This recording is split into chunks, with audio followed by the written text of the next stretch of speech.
Friends, TET प्रकरण से जुड़ा हुआ हर छोटा से छोटा अपडेट हम आप सभी के साथ साझा करने का प्रयास करते हैं। देखिए, टीईटी प्रकरण को लेकर के एक अपडेट आया हुआ है जो कि आप सभी के साथ साझा करना चाह रहे हैं। देखिए, एक स्क्रीनशॉट है, एक न्यूज़ की कटिंग है जो हम आपको यहाँ पे स्क्रीन पे लगा देंगे, चाहे तो आप उसे पढ़ सकते हैं।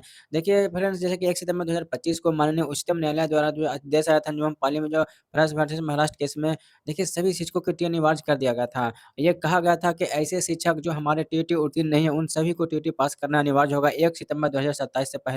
अन्यथा देखिए उन्हें अपनी सेवा से हाथ धोना पड़ सकता है। देखिए 5 साल से कम जिनकी सर्विस बची हुई थी, उन्हें देखिए ऐसे छूट दे दी गई। प्रमोशन में देखिए टीटीए को हर तरह से अनिवार्य कर दिया गया। ये एक तरीके का जो काला कानून जो बोल सकते हैं उच्चतम न्यायालय के शिक्षकों को तो थोपा गया था और निश्चित रूप से देखिए वो शिक्षकों के लिए काफ़ी निराशाजनक रहा। सारे जनप्रतिनिधि लगातार जो है शिक्षक संगठन लगातार उच्च अधिकारियों से संपर्क में भी रहे।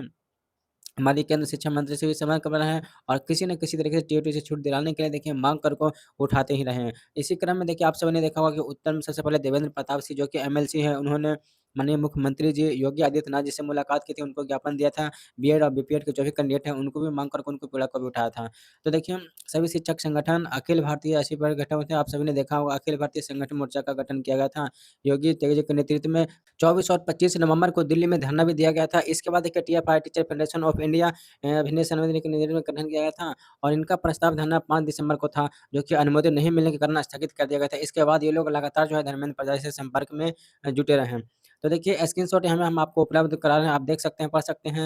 यहाँ पे देखिए शिक्षक संगठन जो है उन्होंने सीधे-सीधे सरकार से देखिए ये कह दिया है, देखिए अगर हमारी माँगों को नहीं माँगा जाता तो हम देखिए पुनः दिल्ली को घेरेंगे और देखिए बड़ी संख्या में एकजुट होकर के दिल्ली को घेरेंगे। और देखिए शिक्षकों के लिए जब तक राहत नहीं मिलेगी तब तक दिल्ली के देखिए जंतर मंतर को हम नहीं छोड़ने वाले हैं। देखिए टीएफआई की तरफ से एक न्यूज़ निकल कर के सामने ये आई कि देखिए उनकी जो भी वार्ता हुई धर्मेंद्र प्रधान से वो काफ़ी सकारात्मक रही है। धर्मेंद्र प्रधान जी ने कि आश्वस्त किया है कि सभी शिक्षकों को टीटी से राहत मिलने वाले हैं और देखिए इसी क्रम में उन्होंने कहा कि केंद्र सरकार का जो भी रुख है शिक्षकों के प्रति वो सकारात्मक है।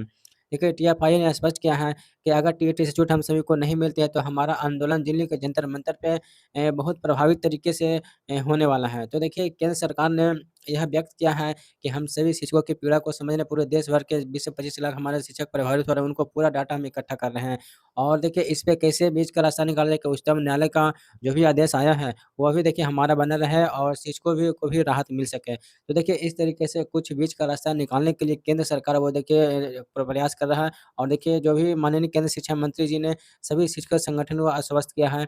देखिए, आप सभी को बता दें कि टीएफआई के जो भी अखिल भारतीय स्तर के जो इनके नेता हैं डॉक्टर दिनेश नाथ शर्मा जो इनके राष्ट्रीय अध्यक्ष हैं, उन्होंने बताया है कि देखिए केंद्र सरकार का रुख सकारात्मक है, शिक्षकों के लिए ये बहुत अच्छी बात है।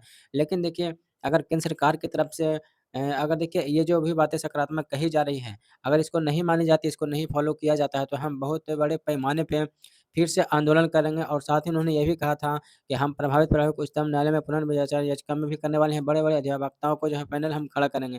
हमारा देखिए जो भी नेतृत्व है, वो बड़े-बड़े अधिवक्ताओं के लगातार संपर्क में बना हुआ है। हमने बताया था देखिए कि हमारे 3 शिक्षकों का जो भी समूह है, वो लगातार जो है जौनपुर से दिल्ली तक का सफ़र कर रहे हैं। उन सभी ने एक बड़े अधिवक्ता अभिषेक मनु सिंघवी जी को हायर कर लिया गया है और उन सभी ने टीटी प्रकरण की संपूर्ण जानकारी जब उनके साथ साझा की, तो अभिषेक मनु सिंघिया जी जो भी हैं, उन्होंने देखिए पहले ही स्टेटमेंट में ये कहा था कि शिक्षकों के साथ गलत किया गया और हम इसे राहत ज़रूर दिलाएँगे। तो देखिए फ्रेंड्स, निश्चित रूप से जो भी बड़े-बड़े अधिवक्ता हैं, वो जो भी वरिष्ठ अधिवक्ता हैं, उनका भी ये मानना है कि शिक्षकों के साथ ये गलत हुआ और इससे राहत हम सभी को ज़रूर मिलेगी।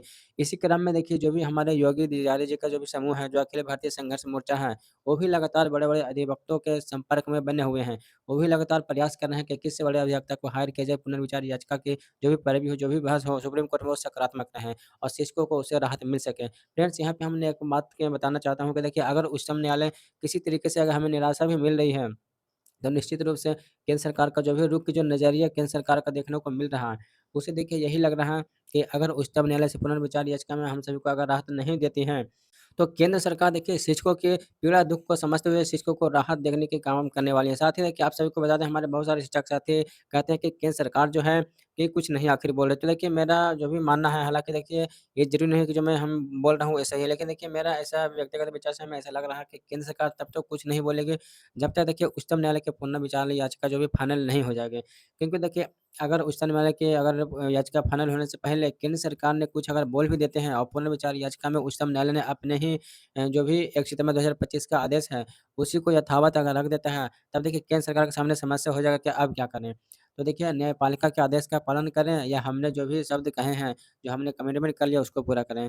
तो इसीलिए देखिए केंद्र सरकार कहीं न कहीं पुनर्विचार याचिका की सुनवाई तक वेट करेगा। उच्चतम न्यायालय का जो भी आखिरी डिसीज़न आएगा, उस डिसीज़न के बाद ही देखिए उस पर विचार-विमर्श करके नया रास्ता निकाल कर के प्रयास करेगा। बाकी देखिए शिक्षकों को राहत ज़रूर दिया जाएगा। तो फ्रेंड्स एक महत्वपूर्ण निकल कर के सामने आ रहा था जो हम सामने आप सभी के सामने साझा करना था। ऐसा ही अन्य अपडेट के लिए आप जुड़े रहें हमारे चैनल के साथ और चैनल पे पहली बार आए होंगे तो चैनल को भी सब्सक्राइब कर लीजिएगा। वीडियो देखने के लिए सभी भाई एवं बहनों एवं पिता तुल्य टीचरों को बहुत-बहुत धन्यवाद।